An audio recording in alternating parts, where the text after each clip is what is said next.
यात्री मानक पानीय रे निशा औषध मिसाई सेमानक पाखरु लूट करुथिले लुटेरा। जेपरिकी कोल्ड ड्रिंक्स परी मृदु पानीय रे निशा टैबलेट को देई लोकंकु अचेत करी सेमानक ठारु लूट करुथुबा लुटेरांकु धरिछि पुलिस।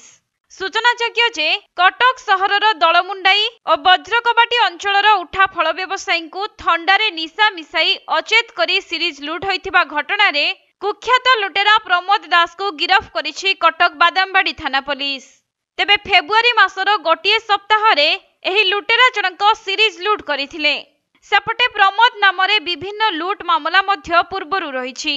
विशेष करी से रेल यात्रा करुथुबा यात्री मानंकु मृदु पानीय रे निशा औषध खुआई अचेत करी लूट करुथिले, जहाकु नै भुवनेश्वर जीआरपी थाना रे मध्य विभिन्न मामला रहिछि।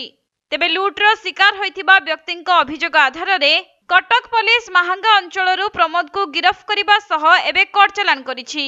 तेबे गिरफ समय रे प्रमोद निकटरू नगद 7000 टंका, 5टी मोबाइल फोन एवं निशा टैबलेट आदि जबत होइथिबा पुलिस पक्षरु सूचना मिलिछि। देखो आम प्रथम थर 20 तारीख दिन रिपोर्ट पाइलु यार किसी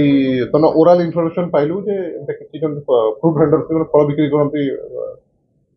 ठेला गाड़ी रे किसी जन आसिक जे आमे बल्क क्वांटिटी फूड परचेज करिवु आ तेणु से हिसाब से संगे दोस्ती करते आम फूड किणु डाकी नहीं गोटे जगह कोल्ड ड्रिंक्स दौले कोल्ड ड्रिंक्स किसी स्टुपेफाइंग ड्रग्स मिसई दौले किसी समय तार किसी समय पर सेंस पड़ौला सेंस पड़ेला जो आसबाब पत्र से दिन जहाँ बिक्री होता कैश अमाउंट मोबाइल एमती कि जिन सी नहीं जाऊँ आम घटना 19 तारीख घटना 20 तारीख आम रिपोर्ट पाइल कि तथापि आम पाखर इंटेलिजेंस इनफर्मेशन आम ऑलरेडी इन्वेस्टिगेशन आरंभ करूँ जी आसते सुरेंद्र प्रधान बोली नाम प्रधान व्यक्ति बापा को घटना से बापा पुओ बस बादामबाड़ी में फल बिक्री करती से घटना संपर्क जनई तत्काल मेडिकल पठेलु मेडिकल से भल आसला घटना संपर्क में किसी आभास पाई आम तदंत है तदंत विभिन्न आम जो तदंतर जो प्रक्रिया रही आम सीडीआर एनालिसिस कलु कि पास्ट एमती जो घटना घटी भुवनेश्वर जीआरपी रे घटना घटी खोर्धा रोड जीआरपी रे घटना घटी तार डॉक्यूमेंट सब देखिलु देखला परे आमे तार मोबाइल कॉल पर जांच कलु और तार location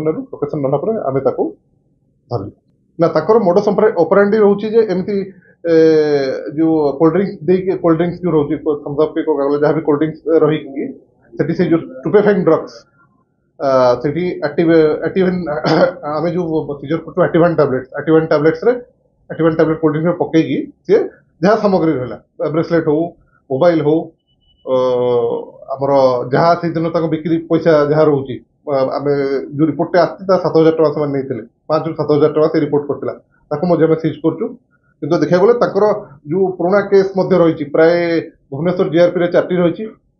Khordha GRP police station गोटे रही कटक जीआरपी रही और बादामबाड़ी 2टी केस।